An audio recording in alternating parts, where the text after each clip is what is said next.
Our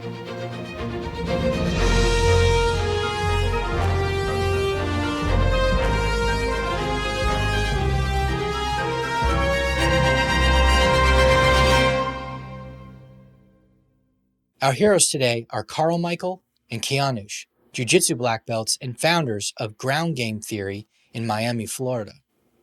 These two built their Instagram following from 0 to over 13,000 followers and leveraged it to help them open their gym. Most interesting to me is their ability to evolve the content they produce on their profile. What began as standard technique instructions has since morphed into an educational platform for a new and exciting way to train jiu-jitsu. All this and more ahead. All right, guys, welcome to Gym Heroes Podcast. You guys run kind of a growing, popular channel now. It's at least in the jiu-jitsu space. There's not a lot of people that are mega famous there. I think you're at or close to 13,000 followers on Instagram, which is a lot for a jiu-jitsu school, in my opinion. So can you guys give me the background, the inception of your school and your Instagram profile? For sure. So, we're based in Miami, Florida. We have like 13.2K followers right now. That all started because we actually, Keannoush and I have known each other forever since high school, and we got started into jiu-jitsu at the same time in like 2015 was really when we started, and we started at Fight Sports Academy, and we were there for like 2 to 3 years. But after that, we dabbled in a few. He was training at Zen Jiu Jitsu for I think another year or two, but for 5+ years or 6 years, we were sort of like nomads. We were training out of my house, and we just sort of built a little room in there. We got a lot of graffiti on the wall, so it looked really cool for social media, and we built like a very, very small team, like 2 to 3 guys would show up, and we would just train, a few times a week. But we would start recording. This is early in 2020, like before reels were even a thing. Like the first video posts we were doing were actual posts because, like I said, reels weren't a thing, and nobody was really doing it at the time. So we were like, one of the earlier pages that were posting techniques. And we're just posting like random little techniques here and there. And it's funny. We've come a long way. We don't do that stuff at all anymore. But but yeah, we were posting techniques, and they were getting a lot of traction. And we were, like I said, we were one of the first ones, so it was really easy then. But quickly, like soon after, everyone started posting. Reels came out like a few months later, and we stopped posting actual posts and started doing reels. So that switched the strategy up a little bit because the form. I mean, sounds kind of stupid, but the format was horizontal for posts, and then we started having to record everything vertical. So the format switched a little bit, and it was more quick hit format. But yeah, we were just posting technique after technique after technique, and then we got super burnt out with that stuff. And we just focused on actually like building an academy because the opportunity sort of arose. We didn't really want to build an academy for a while because I had a job. I was a research analyst for a crypto exchange for like 5 years. Keannoush is he's a software developer, so he still has a job. And we didn't want to like mix our business with our passion. But I ran into the right person one day that had space for us in his gym for a good price in Miami, and I was so burnt out at the time, so it worked out great. We got the academy launched like 2 years after we had the Instagram, so like in November 2022. And then from there we switched the content largely. We stopped posting a little bit. By then we had maybe 10,000 followers, but we started to dabble with different things. Some things successful, some things not. But now our content is more niche. More like around the ecological jiu-jitsu space and constraints-led training space, and we're getting a lot of traction in that space right now because there's not much much information about that in jiu-jitsu. It's a newer thing, obviously, but that's where we're switching our growth from more of like a traditional technique posting strategy to now trying to leverage my writing a little bit more, and expand to to more constraints led content. But yeah, that's helped us a lot when it came to building an academy, because there's a lot of competition in the area, and like I said, we'd been training out of my Mhm. parents' house for 5 years. So we launch, and then Fight Sports is next door with Cyborg and all these killers, and we have to convince Right. people like come to us, like we got good training, I promise you. But we were able to do that a lot more seamlessly because we had the social media as like social proof that people wanted. Yeah. They got to hear my voice, see how we coached, you see the kind of techniques we were showing at the time, and we were absorbing instructionals like no one's Oh business. my Like god, we were downloading it was bad. these instructionals into our brain. Like if oh my god, I But don't want this to talk about happened it. during the start of COVID, so people weren't really training at academies anyways. Everyone was just on their phone, just like looking at content Yeah. online, and that's why everyone started ramping up and doing the same thing we were doing. So that got saturated very quickly. But yeah, we built that Mhm. during COVID. So like we weren't even training at a gym; we just brought everyone to us until obviously his parents were like, you know what, you guys vaccinated or? But yeah, it was Yeah, great. It was great. it's crazy time, crazy time. Yeah. Yeah. I remember that's when I started my first podcast was during COVID. Actually really early, like April. Yeah, so you said that the Instagram really helped you there. The know, like, and trust factor is really important. Yeah, Did it help you? Were there people that were ready to train with you already when you opened up, like that were Absolutely. yeah, followers? yeah, for Okay. sure. I think that was also because the Instagram helped like support what we had to offer, but Hmm. largely because Keannoush and I would just, we're not bad grapplers, especially in the area. So we would just go from like open mat to open mat. We would cross train at every gym, and we would smoke everyone. And people would ask where we train. We're like, oh, out of a garage down the street, and they would kind of like turn their head a little bit. So when we had a gym to offer them, they're like, okay, let's go see what's up. They would come to our open mats. We call them business cards. Like whenever people come through, we try to to beat them with a smile on our face, like not smash them in like a mean way, but like just like keep a smile on our face and slowly submit them as many times as possible in a 10-minute round. And usually they end the round like, how do I get that good? And we're like, train with us. And that was a lot. We honestly get a lot of members that way. The open mats, both when we cross train and also when people come to our open mats. That was huge. And when we first opened Oh. up, we did have that set of like 8 to 10 students that we were already training for free in his house, and then that became like the founders of the academy, you would say. So those are like the first Mhm. 10 students that we had. So we opened up already with a small member base. That's awesome. The open mat thing, I mean, the idea has occurred to me, but I've never heard that happen before. So do you still get members from open mats? Oh yeah, a lot. I mean, Okay. sometimes the process is a little slower, but it's social proof because like our students are good too. If it was just us, I don't think it would be as convincing. But like people will come to roll with me or Keannoush, and they'll have a tough time, and then they'll try to get a lighter roll, and they'll grab one of our students, and then they'll have a tough time, and then they'll try to get a lighter roll, and then they have a tough time again. Because we do so much live work, man, from so many different alignments. We're just always in winning or losing situations that like even if they have like one good exchange, our students are super comfortable in those positions, and they're scrappers through and through. So Mm. anyone is gonna, of any belt level is gonna have a hard time, even if they end up getting the better of our students. It's not gonna be easy, and we're a young school, so like that's I think there's a lot to say to that. But yeah, that's the thing. It's like people roll with us, and then they roll with our students, and then they see a connection. Like there's something to this. They're a young school. Yeah. They're tough, and their students are tough. What are they doing differently from? Yep. Because some of our students have been trained 2 years, and they're submitting black belts that walk through the door. Wow. So how long?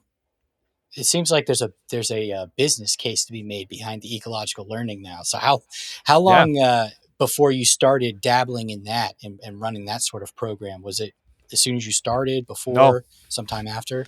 No. So that was like a year and a half, right, Keanu? It's like a year and a half where we were doing the traditional. We did a lot of positional sparring.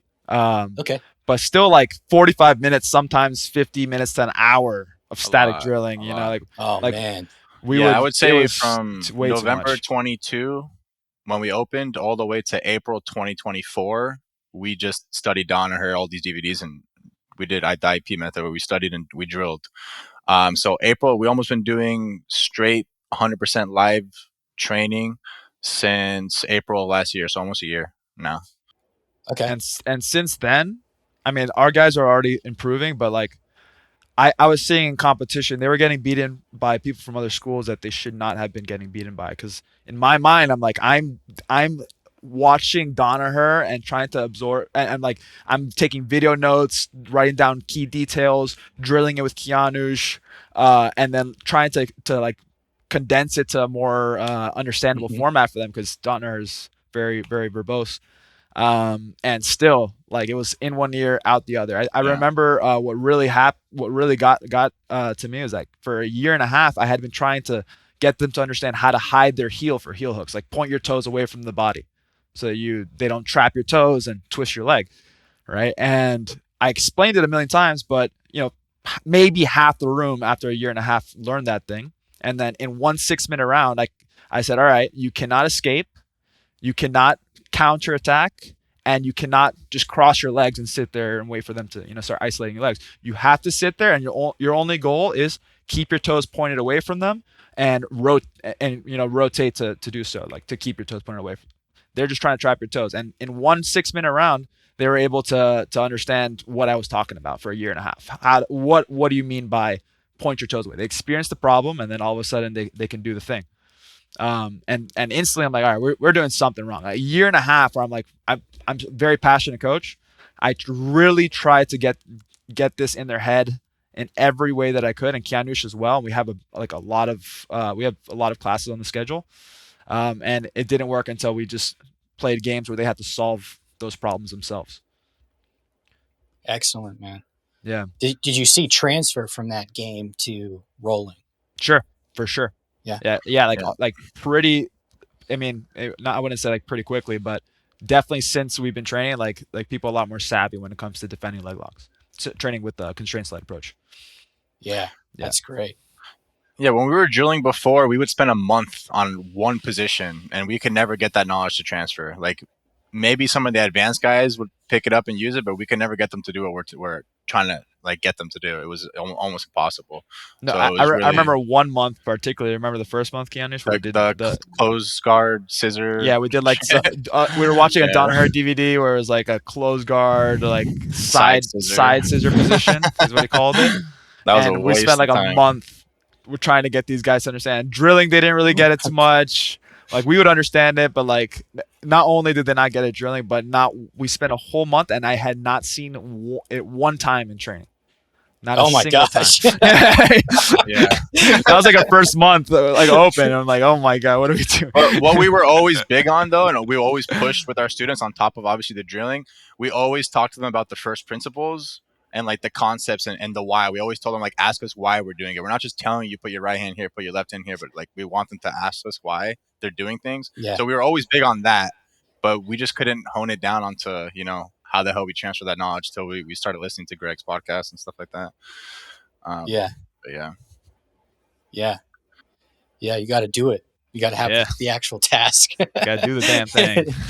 Yeah. Lecture is not learning, unfortunately. It's much too. I didn't like that when I first started getting into ecological learning, but yeah. Let's circle it back. So you guys have done. You haven't. You don't do the comps very often, but you have done competitions before. We've done about Did you 5. You've done 5. Okay. Yeah. And we that's call them helpful to know. invitationals. So we'll have people sign up for super fights, but we try and invite like the top competitors in Miami. We'll have like a 'Cause we're trying to throw bracket and then something super exciting. fights. Right. That's cool. Has that helped with lead generation for you at all? I don't think so, to be honest. Yeah. I don't think I we've don't gotten think any so. students from that, no. No. Okay. Yeah. I Well, mean, we've gotten people I'm to come glad you guys train are with honest us. about that. Yeah. Yeah. You know, I think if like that's something we have to explore a little bit more. We've kept that pretty small scale. Maybe Yeah. if we kept doing that, we'd probably see some more students out of that. I know for a fact we've had people come train with us because of those Right. tournaments. That's Cool. true. So Yeah, so it's good for your reputation. It would be, it is sticky. It's sticky because it's everybody else's students, right? yeah, And that's the so thing.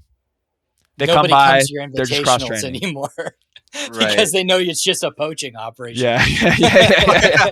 The funniest thing is like our main, like when we first started, the majority of the students that we had were all from Carlson Gracie, and it was from them coming to our Oh, open man. mats, and then slowly over time they joined us. But the majority of our students were all from Carlson Gracie, so it was a little heated situation going on over Yeah, yeah. there. They hated us, and they probably still do, but I we mean, we didn't didn't do like anything go over there and intentional poach them. Yeah, they came to to. us. So.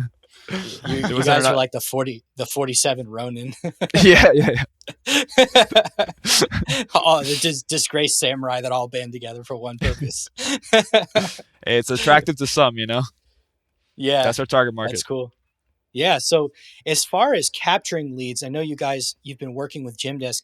How long have you been working with Gymdesk? The whole duration of. Yes, the whole Okay. Yeah, duration. since We day we one for started sure. the trial before we opened up, like the 30-day trial before we opened up, and then day one we started using Gym Desk. So since November 2022, we've been 100% Gym Desk. Now we did shop around and look at the competitors and stuff, but overall we Yeah. landed on Gym Desk just for the features and the UI and the ease of use and stuff like that. Yeah. Yeah, and Yeah. honestly, I take it for granted because I sometimes when I go to cross train at some of my buddies' academies, they're still like collecting everything through Venmo or Yeah. or Zelle or Signing something. paper waivers and shit. Yeah, It's yeah, insane. it's brutal. It's really bad. I Yeah, I had a coach who was manually putting in my credit card number Oh every my- month, that's like my once first a month. coach. Yeah, and And this is also in like 2014. Like, there's no excuse for that at yeah, that yeah, point. yeah. 2014. Yeah, my first coach, he would take everyone. He would like take either cash or type in their credit card number, but he would also not get paid unless the student remembered to pay him. Like he wouldn't. He Oh, doesn't have like he didn't keep track of Jeez. anything. If a student was like, "Oh, it's my time to pay you," he'll collect the payment. But otherwise, it just like it just went under the rug. I guess got swept under the rug. So yeah, those are like the bare minimum. We knew we had to have a yeah. good CRM to open up. Real quick before I put you back into the episode, Gymdesk has powerful yet intuitive features to grow your business. And there's a few really great features I'd like to highlight. The first is a deep, best-in-class email and SMS marketing system with automation tools to make your life as a business person so much easier. It's like having a dedicated, full-featured email service provider native to your gym software. We're really proud of it, and it's something that we've recently overhauled. And in addition to all the stuff a good management software should do for you, like member management, attendance, booking, scheduling, and reporting, you can set up an easy, simple, attractive point of sale system to sell merchandise in person or through your website with just a few clicks. And if you like to provide members only content, we have a content management system that lets you choose who can see what content and when, all visible from a member's web portal and the Gymdesk user app. So give your gym the lift it deserves. Go to gymdesk.com or click the link in the description. Awesome. So how are you guys using Gymdesk's features for capturing leads, like from your Instagram? I mean, anywhere really, but how does it work with your Instagram following to create a pipeline for new students? So the biggest thing that we have done is we have a free trial form that we kind of advertise whether someone asks us about the classes. We're like, here's a free 3-day trial. It's basically just a gym desk form that's for local Mm. residents, and they immediately get the automated message once they sign up with the schedule, access to the WhatsApp groups and things like that. But in terms of other lead generation, I think it's more just forms. I think it's more just we use the forms to capture, and also on the blogs we'll have like a little subscribe button too. We'll send them like an automated template, maybe if we did one for task-based games, for example, and anyone that subscribes to them to any of those forms will get automatically uploaded to our lead Yeah, database. So we'll we send them we emails email all the time. blast everyone with everyone who signs up to or like even just drops in at the gym, right?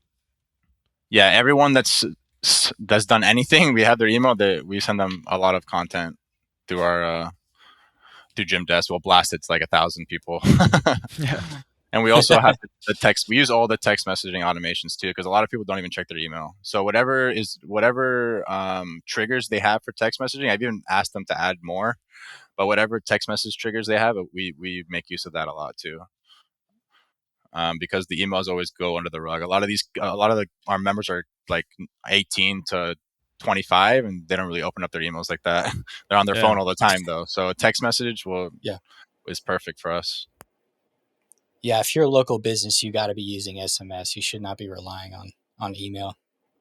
For sure. Yeah, I think I think Keannoush mentioned this, but I think the biggest thing is that the link that we post, after every class picture, we'll add free trial link, and it will send it directly to the sign up form on their desk. Yeah, that's neat. I like that. We post the classes every day, and people regularly shop, and eventually they'll, even if they don't click it right then and there, they'll remember that link exists, and they'll come around to it. They'll either go to our page or go to our website. Cool. Are you guys using the embed version of the form to put on your website, or are you using our website? We're using our website, actually, like our domain, and then we just routed it to you guys. So they'll go to like our website. It looks like it's our website, but it's actually Gym Desk. For like our portal and our sign up forms and stuff, it'll be like portal.groundgametheory.com. But it's actually Gym Desk. And our shop too. So we don't embed the forms on our actual website. We'll just take them straight to the portal. Okay. Yeah. There's different ways to do it. Some people like to use our website builder because it's really simple, but other people, they already had websites and they're and I still use the website builder actually, and I've done like custom things on it that aren't like out of the box. Like I added a button to actually go back to the main website from your portal, for example. So that's cool. There's like a little custom things that you could do with the page builder that I liked as well. So we do have like a pricing sheet if they were to land on the portal, and then we have a button to go to the main site just in case they landed on the portal without seeing like what we offer and things like that on our main site.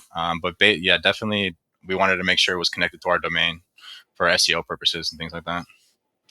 Yeah. Awesome. Do you use the content features at all, like internally for students? That's what we're planning on doing in the near future, especially now that we're going to be posting a lot more CLA content. And there's ways to put it behind a paywall. And we actually are one of the first people that are using the branded app. So we already have that up and running in the Apple Store and the Android Store, but we haven't been releasing content on there as of yet. But that's what we plan on doing in the next few months. We're in between moving from gyms right now. It's been a pain in the ass, but we're at a temporary location right now. Gotcha. So once we get the new academy, I'm sure we're gonna upload a lot more. Sweet. I want to jump back to the. Oh yeah, for sure. I want to jump back to the Instagram profile for a second. When y'all were building your audience, was there anything you did to keep the audience local or to help have more people local that were following you? Or is it just, it organically, there happened to be a lot of Miami citizens on there? Yeah, I think we did it backwards. We just went for more like global audience and just try to get as many views, as many eyes on it as possible, because we know, people locally will see the big numbers on a local jiu-jitsu gym and maybe be more interested or more inclined to come visit or follow or whatever, as opposed to a jiu-jitsu school with 300 followers. So we just wanted to get the 10K number as quickly as possible so that, I think it does something psychologically. And then from there, we started to scale back. I started to focus less on the global audience and more on the local audience and sort of narrowed the global target audience as well. But like I said before, our content used to be more traditional technique based, and now our audience is completely different. Our previous audience probably hates us. Yeah, probably. We're getting a lot of followers, but a lot of unfollows every day. Yeah. Oh, I forgot I followed these guys. Yeah. Exactly. These guys are whack now. They probably think it's a cult because it's like, yeah, these guys used to do this content Yep, and now they got caught by the bug, the exactly. eco bug. Yeah, they probably think we got for sure, and definitely like we have friends at good schools that were honestly surprised that they haven't honestly even inquired about it or asked about it. So they're probably thinking the same thing. Yeah, we're Yeah. probably like the cringe academy in the area. Yeah, yeah. Yeah. We're the only ones in Miami that I know of. So we're definitely the outlier. I'm okay to take that title. Hell yeah. Yeah. Well, you'll always be the first, so you have Yep. that for even if there are other people. Yeah, true. So, if you were to give school owners tips on how to intentionally build their Instagram in a way that would help their business, what would your top tips be? Man, I'd have That's a to good think question. about that more thoroughly. But just I could tell you what my initial thoughts are. Yeah. Um, definitely. So for us, you gotta experiment just like you would in Hmm. in anything. So you have to see. Got to kind of throw shit at the wall and see what sticks. Try Right. some meme content. Maybe if you're into showing techniques, you show some techniques, see how that does. Maybe some live training. Just do I think a good diversity of content, um, and lean into the things that do a little better, and continue to try to grow from there. Um, like I said, we started off with the technique content. It started off really well, but after a while it got very saturated and we needed to pivot. And for a while we kind of were just posting the same stuff over and over again, and it wasn't doing as well as it used to. Um, because we weren't willing to experiment and try other things and be willing to fail. So I think just like in anything, just to continue to try different content, and if something works, keep doing that, but also try other stuff. Keep willing to fail with other types of content. I think that's the number one thing I would say. Excellent. Yeah. Keeping at it is the biggest thing. People will post. Yeah, They'll put a bunch of hours into some Canva thing. It's kind of sort of half baked. yeah, Then they'll post it and it doesn't go anywhere, and then they'll just give up. right.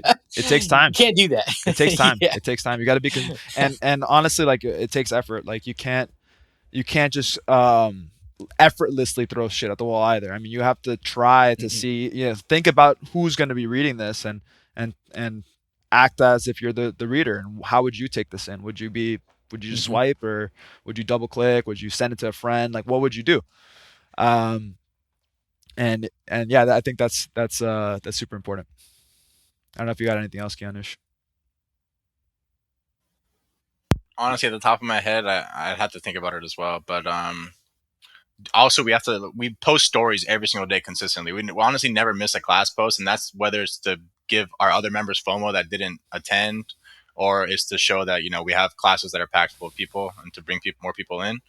But Right. definitely consistently posting to our stories and engaging with comments and stuff like that. So we reply to people a lot. We're always on there engaging with our followers.